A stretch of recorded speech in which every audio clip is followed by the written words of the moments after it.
Hi, my name is Ryan. If you're thinking about designing a healthy home, you're in the right place.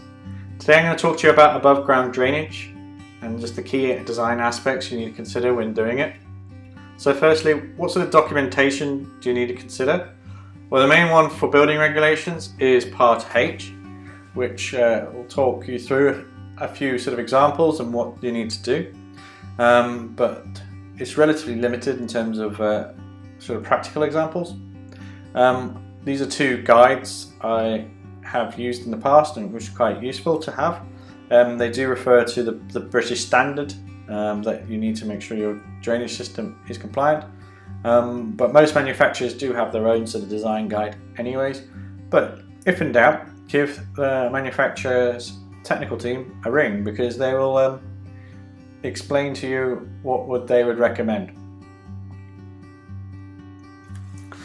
First one to consider is your layout of your building.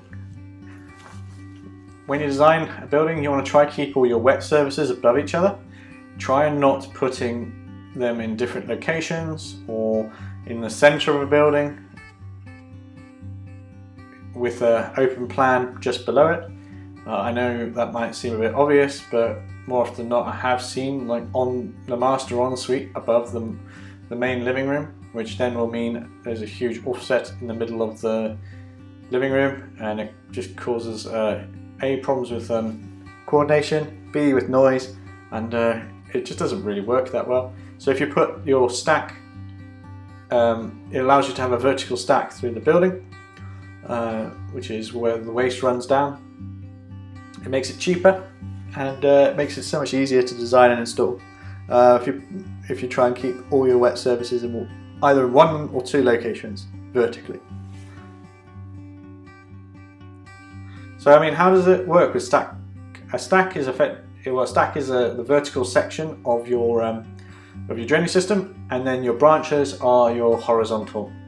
So you should always have a branch from your WC directly to your stack.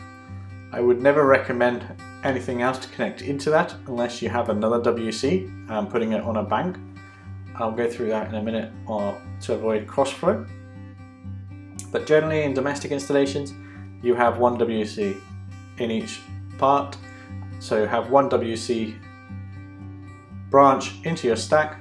That just stops something called siphoning, because each wet appliance has a trap which stops the smells coming into the space. So then for each appliance you try and put a separate branch to each.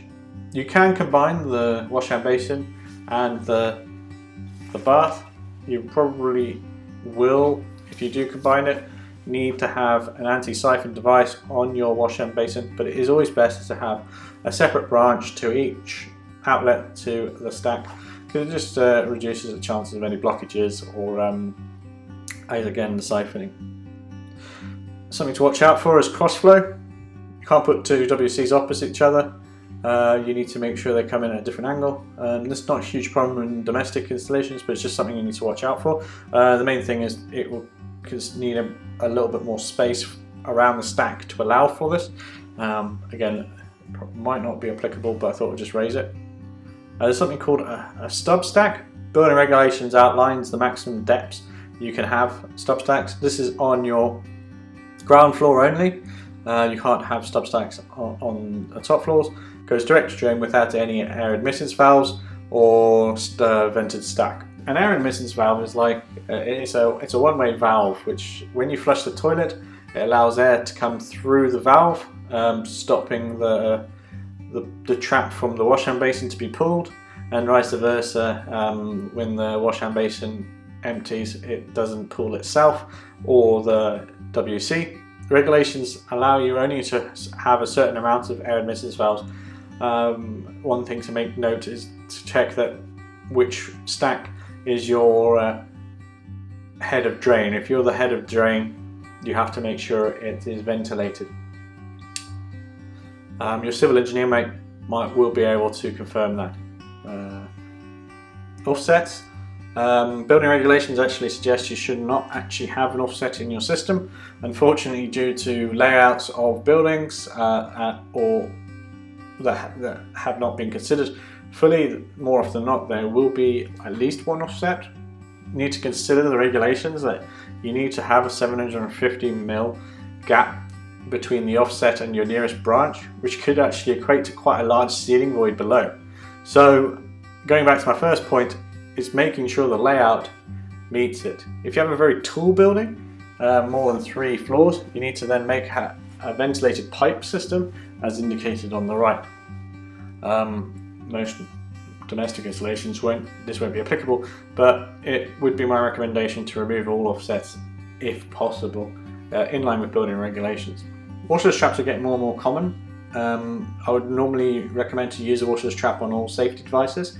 So for instance, your boiler safety valve goes off, it goes through the washerless trap rather than outside through the wall, mainly because of safety reasons, because obviously if someone's walking by, this water is very warm, it'd be at very high pressure, and it could cause damage or harm, and it's just not really considered a great installation.